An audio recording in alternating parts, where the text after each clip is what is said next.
Selamat datang di channel Zimar Imam. Sembari mendengarkan tinggalkan like dan komentarnya bosku. Jangan lupa pasang headset kalian. Siapkan kopi dan camilan. Lupakan pahitnya kehidupan. Mari kita dengarkan sambil rebahan. Tuan Tanah adalah dewa. Bab 125. Tiga penjaga keamanan yang diberitahu datang ke kantor Qin Ming dan berdiri tegak, menunjukkan kualitas militer yang baik. Qin Ming menjadi manajer istimewa Departemen Keamanan, dan dengan paksa mengusir Direktur Liu, yang biasanya mendominasi di Departemen Keamanan, dan semua kroninya dari perusahaan. Hal-hal ini telah menyebar di Departemen Keamanan, dan ketiga penjaga keamanan ini dia punya menjadi kagum pada pemuda di depannya. Setelah memperkenalkan dirinya, Qin Ming melirik ketiga orang dengan mata kilat, meninggikan suaranya, dan berkata dengan keras seperti panggilan militer, ke Zhen San, keluar. Di sini. Di antara mereka, penjaga keamanan tertinggi dengan warna kulit sedikit lebih gelap merespons dengan keras, mengangkat kepalanya tinggi-tinggi dan mengambil langkah ke depan. Qin Ming mengangguk puas dan melanjutkan dengan keras, Tan Yongwu, keluar. Feng Jiu, keluar. Di sini, di sini. Tan Yongwu dan Feng Jiu juga mengambil langkah maju satu demi satu dan berdiri berdampingan dengan Tan Yongwu dalam postur standar militer. Saya telah membaca file Anda bertiga. Anda adalah penjaga keamanan di bawah Liu Qiang, mantan Direktur Departemen Keamanan. Anda mungkin pernah mendengar bahwa Liu Qiang dan lebih dari 20 bawahannya semuanya telah dipecat dari perusahaan. Mendengar ini, Zhen San dan mereka bertiga merasa sedikit tidak nyaman, berpikir bahwa Liu Qiang akan terlibat dan Qin Ming mungkin memecat mereka. Qin Ming dengan tajam menangkap kegelisahan yang terpancar di mata Zhen San dan yang lainnya, dan berkata sambil tersenyum, jangan khawatir, saya hanya datang kepada Anda untuk memahami situasinya. Silakan duduk. Mendengar perkataan Qin Ming, Zhen San dan yang lainnya merasa lega dan duduk di sofa. Apakah kamu ingin merokok? Qin Ming duduk di hadapan mereka bertiga, memberikan mereka masing-masing sebatang rokok dan menyalakannya sendiri. Saat Anda sampai di kantor saya, Anda tidak harus bersikap sopan atau menahan diri. Katakan apapun yang Anda mau. Saya suka berterus terang dan tidak suka bertele-tele. Zhen San dan tiga orang lainnya mengambilnya dan menemukan bahwa Qin Ming sedang merokok rokok yang sangat umum dan biasa di pasaran, bukan merek mewah, tetapi mereka tidak merokok untuk menunjukkan rasa hormat. Saat pertama kali bertemu, mereka masih belum tahu seperti apa temperamen Qin Ming. Manajer Qin, mengapa Anda memanggil kami ke sini? Zhen San bertanya terus terang. Bagaimanapun, ini adalah berkah, bukan kutukan, dan ini adalah bencana yang tidak dapat dihindari. Pertama, saya mengadakan pertemuan formal dengan Anda. Kedua, saya memiliki beberapa pertanyaan untuk ditanyakan. Qin Ming menghisap rokok dan melanjutkan, Anda semua adalah pensiunan pasukan khusus. Anda telah berada di perusahaan setidaknya selama 1 tahun. Dan sebanyak 2. Dia layak untuk digunakan kembali. Setidaknya, dia lebih dari cukup untuk menjadi kapten keamanan. Mereka bertiga saling memandang dan Zhen San berkata, sejujurnya dengan manajer Qin, setelah kami memasuki perusahaan, kami ditugaskan ke mantan Direktur Liu Qiang. Namun, Liu Qiang sombong dan penindas. Kami tidak mau berdansa dengannya, yang menyebabkan konfrontasi Liu Qiang. Kami sangat tidak puas. Pada dasarnya, pekerjaan kotor diberikan kepada kami. Jika bukan karena keuntungan perusahaan lebih tinggi daripada perusahaan keamanan lainnya, kami akan melakukannya sudah lama mengundurkan diri. Faktanya, Qin Ming sudah menebaknya. Liu Qiang memanggil orang-orang terdekatnya untuk memberinya pukulan. Hanya Zhen San dan 2 orang lainnya yang tidak muncul, yang menunjukkan bahwa ketiga orang ini tidak berpikiran sama dengan Liu Qiang. Usai pertemuan resmi, ia sangat puas melihat ketiganya masih menjaga kualitas militer yang baik dan tidak berbicara merendahkan atau sombong. Zhen San berusia 27 tahun. Dia bergabung dengan tentara pada usia 18 tahun dan berafiliasi dengan kepolisian bersenjata di wilayah militer tertentu. Dia telah menjadi tentara selama 6 tahun dan telah memenangkan prestasi kelas 3 2 kali. Dia pernah menjabat sebagai pemimpin regu dan bergabung dengan Departemen Keamanan Grup Gu selama 2 tahun 4 bulan. Tan Yongwu, sekarang berumur 2 tahun. Dia berusia 16 tahun dan bergabung dengan tentara pada usia 19 tahun. Dia adalah seorang penembak jitu di sebuah perusahaan pengintai tertentu. Dia memenangkan penghargaan kelas 2 1 kali dan menerima 2 penghargaan. Dia bergabung dengan Grup Gu selama 2 tahun 6 bulan. Feng Jiu berusia 25 tahun. Dia bergabung dengan tentara pada usia 17 tahun dan merupakan komando anti-teroris. Dia diberhentikan dari militer 3 tahun lalu. Dia ingin mencari pekerjaan yang stabil setelah bisnisnya gagal. Dia telah bekerja di Departemen Keamanan selama 1 tahun 7 bulan. Qin Ming tidak memiliki dokumen untuk dilihat sama sekali. Dengan ingatannya yang luar biasa, dia secara akurat menyatakan resume ke Zhen San dan yang lainnya. Mereka bertiga tidak bisa menahan diri untuk tidak terkejut, dengan keterkejutan muncul di mata mereka. Saya akan mempromosikan kalian bertiga menjadi kapten untuk mengambil alih pekerjaan personel yang mengundurkan diri. Saya baru saja memecat lebih dari 20 orang dan mungkin kekurangan tenaga. Saya pertama-tama akan memindahkan mereka dari tim keamanan lain. Beberapa penjaga keamanan akan bekerja sama dengan pekerjaan Anda dan akan direkrut nanti, kata Qin Ming sambil tersenyum. Dipromosikan menjadi kapten. Zensan dan tiga lainnya tercengang lagi. Mereka tidak menyangka hal-hal baik akhirnya akan terjadi pada mereka. Qin Ming mengangguk dan berkata, ya, Departemen Keamanan sekarang berada di bawah tanggung jawab penuh saya. Saya berhak menunjuk posisi manajemen internal apapun tanpa melalui Departemen Sumber Daya Manusia. Nanti saya akan meminta Sekretaris Liu untuk mengeluarkan pemberitahuan pengangkatan Anda secara internal dan resmi menjabat. Terima kasih, Manajer Qin, karena mempercayai kami. Kami berjanji untuk bekerja keras dan kami tidak akan mengecewakan Anda. Wajah Zensan dan mereka bertiga menunjukkan kegembiraan, dan mereka merasa seperti telah menanggung penghinaan dan penghinaan. Membebani perusahaan dalam waktu yang lama. Teruslah bekerja dan akhirnya lihat hasilnya hari ini. Qin Ming juga memindahkan 2 hingga 3 orang dari tim keamanan lain dan menugaskan mereka ke 3 orang ke Zensan. Di bawah kendali Qin Ming, meskipun Liu Qiang dan lebih dari 20 orang dipecat, hal itu tidak berdampak banyak pada operasi normal. Departemen Keamanan. Pengaruh, kelancaran transisi. Setelah sore yang sibuk, ketika waktunya pulang kerja, Qin Ming berbaring dan berkata kepada Liu Wenjing, Xiao Liu, aku akan mentraktirmu malam ini. Datang dan makan malam bersamaku. Ada rekan dari Sekretariat Presiden yang juga ikut denganmu. Ngomong-ngomong, kamu bisa ikut denganku. Mereka lebih banyak berkomunikasi. Oke. Liu Wenjing setuju dengan senang hati. Tapi ada hal lain yang harus kulakukan setelah pulang kerja. Kamu pergi ke sana bersama Sister Bai dan yang lainnya dulu. Aku akan ke sana nanti. Saat ini, telepon di meja berdering, dan Qin Ming menjawabnya. Manajer Qin, ini buruk, ada beberapa orang idiot yang menghancurkan mobil presiden. Suara mendesak seorang penjaga keamanan datang dari ujung sana. Apa? Qin Ming tiba-tiba menjadi marah dan memerintahkan, awasi aku, jangan biarkan mereka lari. Setelah menutup telepon, Qin Ming bergegas keluar, naik lift eksekutif dan langsung menuju tempat parkir bawah tanah. Ketika Qin Ming bergegas keluar dari pintu lift, dia melihat 4 atau 5 pria dan wanita muda berusia 18 dan 19 tahun, berpakaian modis, telah bentrok dengan penjaga keamanan yang mencoba menghalangi mereka tangan mereka, dan beberapa penjaga keamanan bahkan terjatuh ke tanah. Ada 3 sepeda motor keren yang terparkir di dekatnya, yaitu berwarna hitam, silver, dan merah. Melihat tampilannya yang stylish saja sudah bisa dipastikan sepeda motor tersebut bernilai mahal. Selain itu, ada seorang gadis seksi berambut ungu yang mengenakan bretel dan hot pants.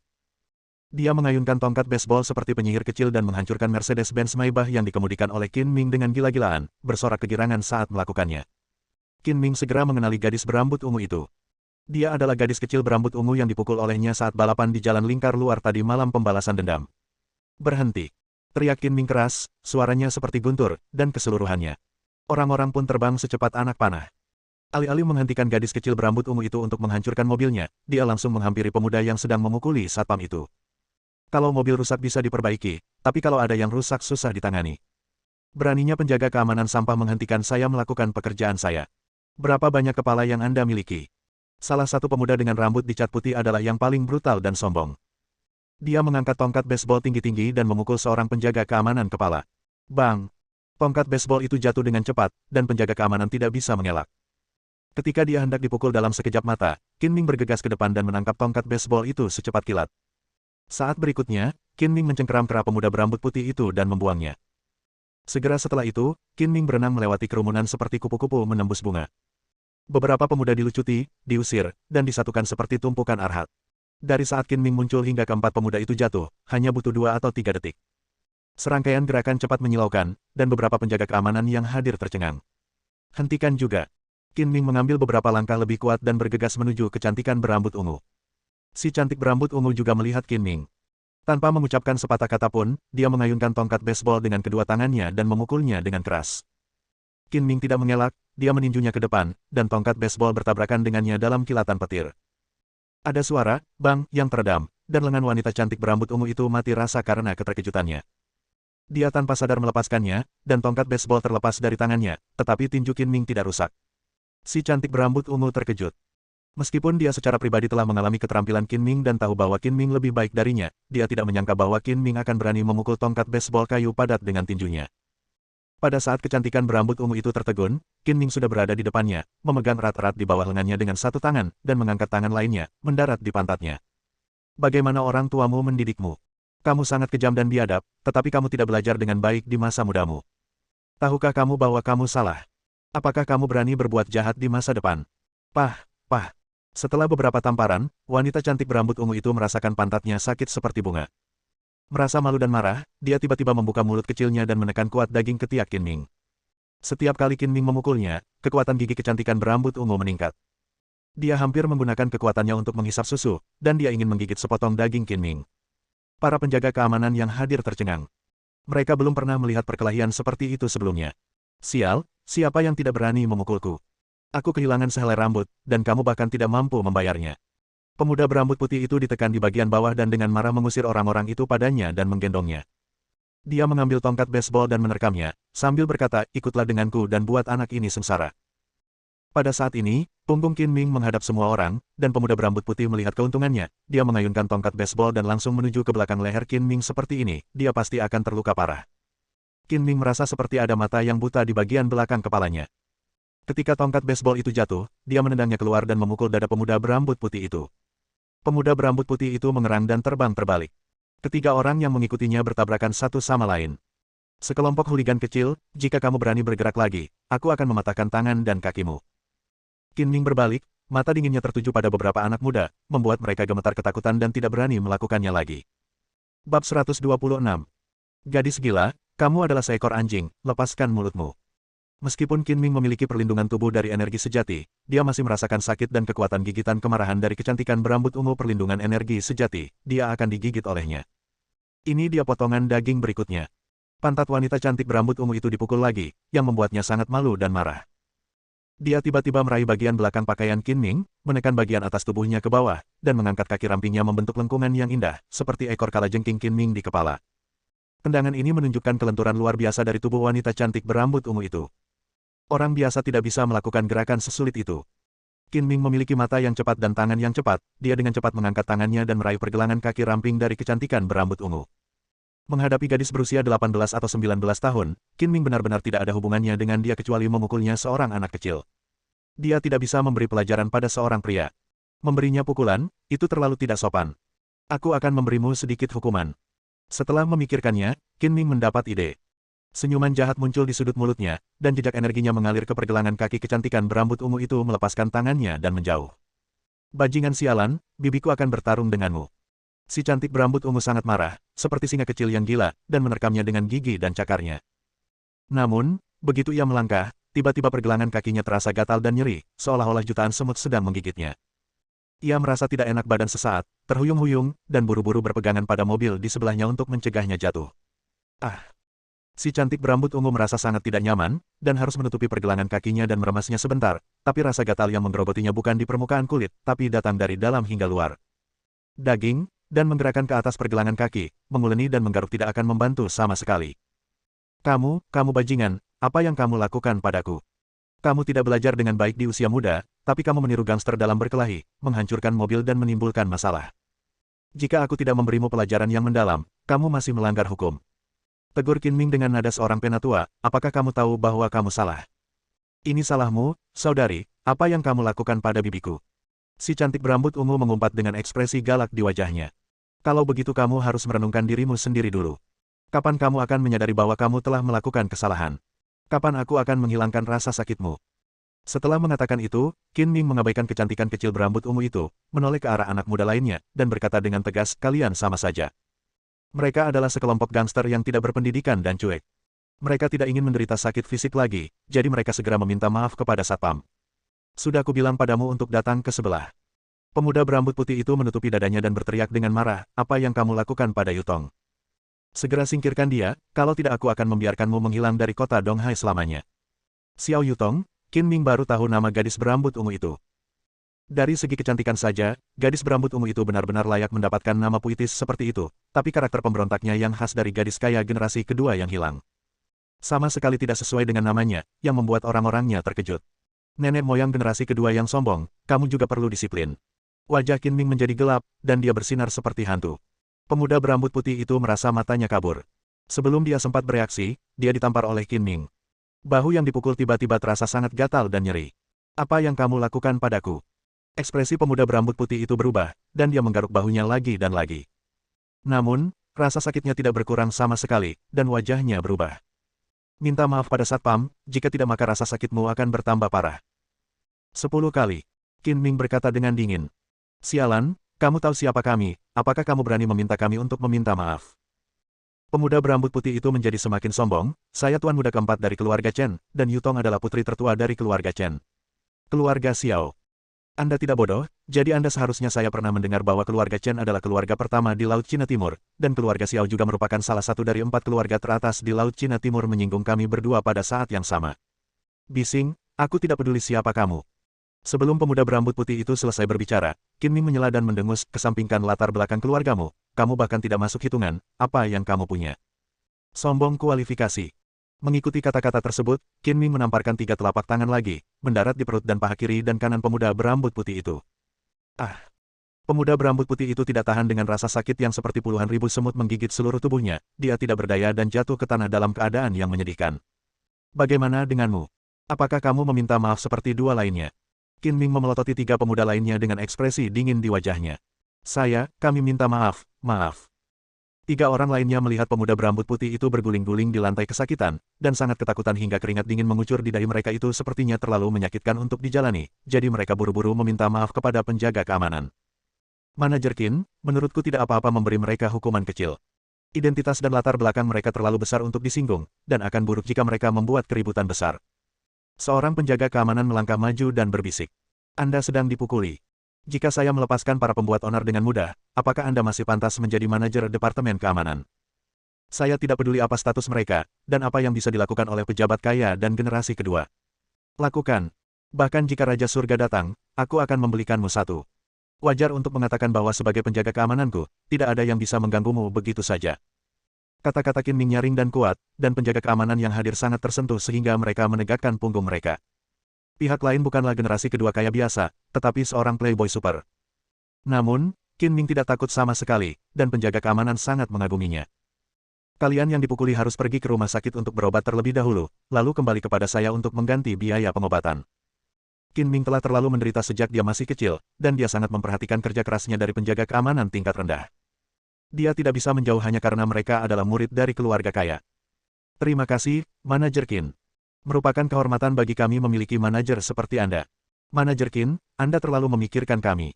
Saya yakin Anda adalah manajer terbaik dalam sejarah Departemen Keamanan. Oke. Qin Ming melambaikan tangannya, kamu segera pergi berobat, aku akan menangani sisanya. Setelah menyaksikan penjaga keamanan yang dipukuli pergi, Qin Ming menatap pemuda berambut putih yang masih berjuang di tanah, dan berkata dengan dingin, bagaimana rasanya? Saya akan bertanya lagi apakah Anda meminta maaf. Rasa sakit dan gatal yang tak tertahankan yang menjalar ke seluruh tubuh hampir membuat pemuda berambut putih itu pingsan. Ia mengumpat dalam hati, namun ia harus mengalah. Ia tidak ingin menahan perasaan seperti itu lagi, maka ia berkata dengan kebencian, Aku minta maaf, aku minta maaf. Apakah ini sikap permintaan maaf? Tidak ada ketulusan sama sekali, dan kamu masih belum menyadari kesalahanmu secara mendalam. Tegur Qin Ming. Pemuda berambut putih itu adalah tuan muda keempat dari keluarga Chen, keluarga terbesar di Laut Cina Timur. Dia sombong dan biasanya super playboy penjaga keamanan kecil lebih tidak nyaman daripada membunuhnya, tapi tidak dapat menahan rasa sakit fisik dan penyiksaan. Saya mencoba yang terbaik untuk tampil tulus. Maaf, kita tidak boleh memukul orang, kami salah. Saya harap Anda dapat mengubah cara Anda dan tidak pernah jatuh ke tangan saya lagi. Qin Ming membungkuk dan mengusap telapak tangannya ke pemuda berambut putih itu. Qin Ming tidak melihat banyak gerakan, dia hanya menyentuh tubuhnya beberapa kali dengan telapak tangannya. Pemuda berambut putih itu tiba-tiba merasa gatal dan sakitnya hilang. Dia berbalik dan bangkit ingin mengatakan sesuatu. Kenapa? Bekas lukanya sudah sembuh dan kamu sudah melupakan rasa sakitnya. Apa kamu tidak yakin? Kamu, tolong segera hilangkan rasa sakit Yutong. Jika dia terluka, aku tidak akan pernah selesai denganmu. Menghadapi mata Qin Ming yang dingin dan tajam, ketakutan muncul di hati pemuda berambut putih itu mengetahui apa yang terjadi sekarang. Bagaimana Qin Ming mencapai rasa sakit seperti itu? Faktanya, Qin Ming baru saja menyuntikkan sinar ki khusus yang telah dia kembangkan ke tubuh pemuda berambut putih dan Xiao Yutong. Jika Qin Ming mencetak lebih banyak poin, keduanya akan terluka sampai mati. Pada saat ini, Xiao Yutong tiba-tiba melompat keluar, tubuhnya ringan dan lincah, dan dia mendarat tanpa suara, seperti musang, terbang dan menendang punggung Qin Ming dengan keras. Meskipun serangan diam-diam Xiao Yutong ringan, itu tidak bisa lepas dari pendengaran tajam Qin Ming. Dia langsung berbalik, dan tendangan Xiao Yutong meleset. Saat keduanya berpapasan, Qin Ming meraih betis Xiao Yutong secepat kilat dan menembakkan sedikit energi sejati lagi. Pada saat yang sama, mata Qin Ming bersinar karena terkejut. Dia tidak menyangka Xiao Yutong akan menyingkirkan Ki Devourer begitu cepat. Pertama, keterampilan Xiao Yutong bagus dan dia mengembangkan energi sejati. Kedua, fisik Xiao Yutong istimewa dan dia menyerap atau mengeluarkan energi sejati. Dari situasi pertarungan Qin Ming dengan Xiao Yutong, dapat disimpulkan bahwa dia belum mengembangkan Zenki, jadi situasinya seharusnya yang kedua, yang membuat Qin Ming tertarik. Xiao Yutong jatuh ke tanah, merasakan sakit yang gatal lagi, dan jatuh tanpa sadar. Yutong, apa kabar? Pemuda berambut putih itu buru-buru melangkah maju dan membantu Xiao Yutong berdiri. Kamu, apa yang kamu lakukan pada bibiku? Xiao Yutong meraung marah. Dia merasa sangat sedih dipermainkan oleh Qin Ming. Itu hanya tipuan kecil. Qin Ming berkata sambil tersenyum main-main, kamu masih sangat marah, sepertinya kamu belum menyadari kesalahanmu. Nak, aku peringatkan kamu, jika kamu berani menyerang Yutong lagi, jangan salahkan aku karena bersikap kasar. Pemuda berambut putih itu merunduk untuk melindungi Xiao Yutong dan mengancam. Ini semacam kesetiaan. Qin Ming mendengus dan berkata kepada Xiao Yutong, demi kamu menjadi seorang gadis, aku akan mengampuni kamu sekali lagi hari ini. Saya harap kamu dapat mempelajari pelajaranmu dan jangan datang ke sini. Ganggu aku lagi, kalau tidak aku akan melakukannya lain kali. Tidak akan semurah itu lagi. Saat itu sudah jam pulang kerja, dan satu demi satu karyawan berjalan ke tempat parkir bawah tanah untuk mengambil mobil mereka. Untuk menghindari menarik perhatian penonton, Qin Ming harus melepaskan Xiao Yutong terlebih dahulu. Kita lihat saja nanti. Xiao Yutong mendengus keras dan terlatih-tatih pergi. Tunggu sebentar. Suara dingin Qin Ming terdengar, saya menghancurkan mobil saya dan saya tidak mendapat kompensasi apapun. Apakah Anda hanya ingin pergi seperti ini? Itu hanya mobil rusak. Jika kamu memperbaikinya sendiri, bibiku akan mengembalikan semua uangmu. Memperbaiki mobil adalah masalah sepele. Bagaimana saya bisa pulang kerja? Qin Ming menyipitkan matanya dan menatap sepeda motor hitam keren itu. Simpanlah sepeda motor itu sampai mobilku diperbaiki lalu kembalikan padamu. Bersambung.